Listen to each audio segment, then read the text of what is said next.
जो मैं वडेरा हो गया तो मैं मजदूरी वास्ते ना बाहर अड्डे ते गया जी। हुण साडे मजदूर जांदे ने भरा अड्डे ते जाके बैठते ने, कोई लै जांदा जी मजदूरी वास्ते।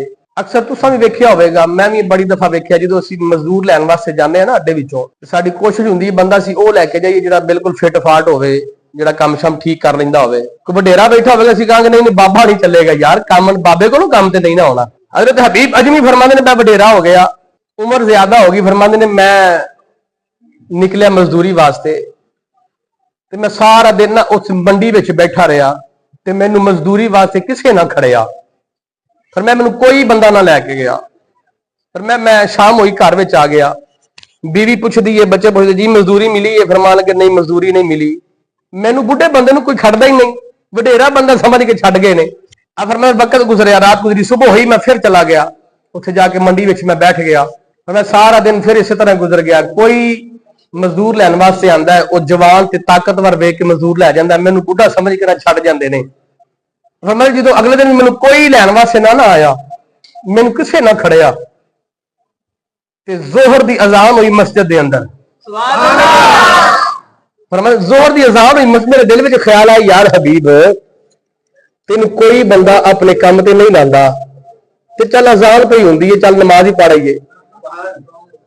फिर मैं जोहर दी नमाज वास्ते मस्जिद विच आ गया, मैं जोहर दी नमाज पढ़ी ते मेरे दिल विच ख्याल है कि यार हबीब तू वडेरा हो गया, हुण तेनू काम ते कोई नहीं लाउंदा ते चल क्यों ना अज रब दे घर दा ही काम कर लईए। मतलब मैं ना नमाज पढ़ी, नमाज पढ़ के टुर के मैं अपना साफा कपड़े दे नाल मस्जिद दीयां सफा साफ करनियां शुरू कर दित्तियां, दीवारां साफ कीतियां, सफाई मस्जिद ही करन लग पिया। फिर मतलब शाम हो गई, जो शाम हो गई मैं घर में वापस लौटिया ना ते घर में दाखिल होया ते मेरी बीवी ते बच्चे पुछदे ने जी मजदूरी मिली है? फिर मान लगे हाँ मजदूरी अज मिल गई है। तो मजदूरी मिल गई, बड़ी गल है, काम मिल गया जी, काम मैनू मिल गया। उन्हें कहा अच्छा कोई पैसे पूसे भी मिले ने?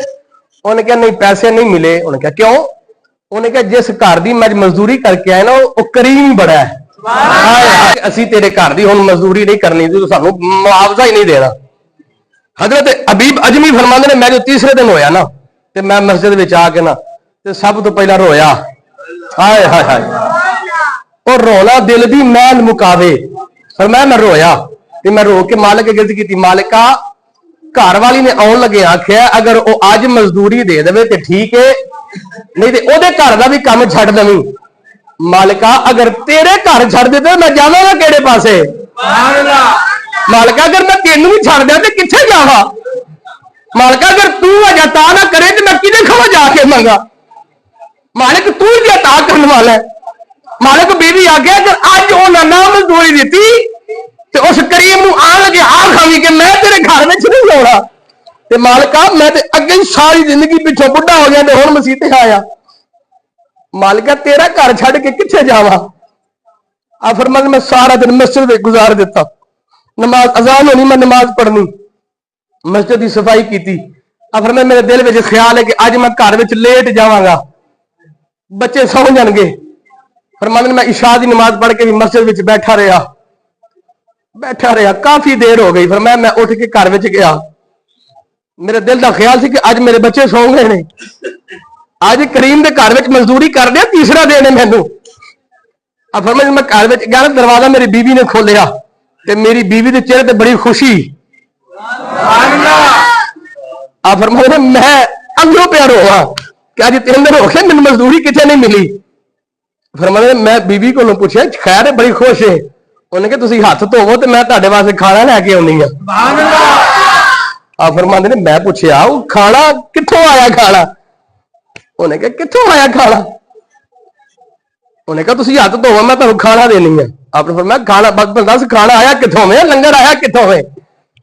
हज़रत हबीब अजमीर रहमतुल्लाह अलैह फरमांदे मेरी बीवी ने मेरा हाथ फड़िया ना ते मैनू वो किचन विच लै गई, अपने कमरे विच ले जाके कहन लगी कहंदी असर तो बाद ना कुछ बंदे आए सन, असर तो बाद ना कुछ जी आए सन, उन्हें आके ना दरवाजे दस्तक दी सी ते कहंदे सन जी हबीब अजमी जिस करीम के घर विच लगा है ना उस करीम ने हबीब अजमी की मजदूरी कलाई है।